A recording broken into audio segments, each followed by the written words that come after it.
one of the reasons Donald Trump wants to send troops into American cities is because he wants to be able to take control of the 2026 elections. Serious question. If he is correct and that does happen during the midterms, how many of you are going to be okay with that? I'm just curious. Remember that back in 2020, he and Michael Flynn, the former general and former advisor to the president, talked about actually taking control of the ballot boxes in 2020 because they didn't trust the outcome of the election. Now, if they've got troops in cities and it becomes a kind of norm for people, then it won't be abnormal for them when they're going to vote having troops at the ballot boxes. He'll say that he's protecting the ballot.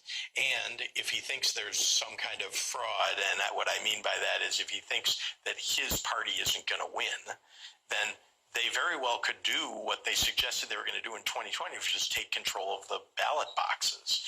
So I believe that is what this is about. It's about intimidating people from going to the polls who would not vote for his party, and about the ability to take control of the elections if it doesn't go his way. So if there are citizens out there who are demoralized by this concept, what do you say? What can be done if your concerns bear out?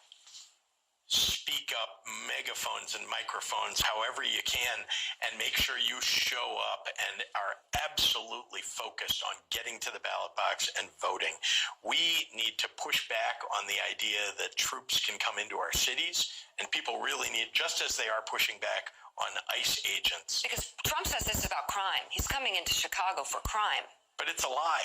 We've seen it. I mean, if we're reducing crime at the rate that we are, and we are, and you've seen it all across the country, why is he sending troops into cities? It makes no sense. So you think it's about the midterms? I do. I absolutely think that is what it's about. And it's about his authoritarian need to control. That whole endeavor is really about making sure that he can effectuate the rest of his agenda for the remaining 2 years of his 4-year term.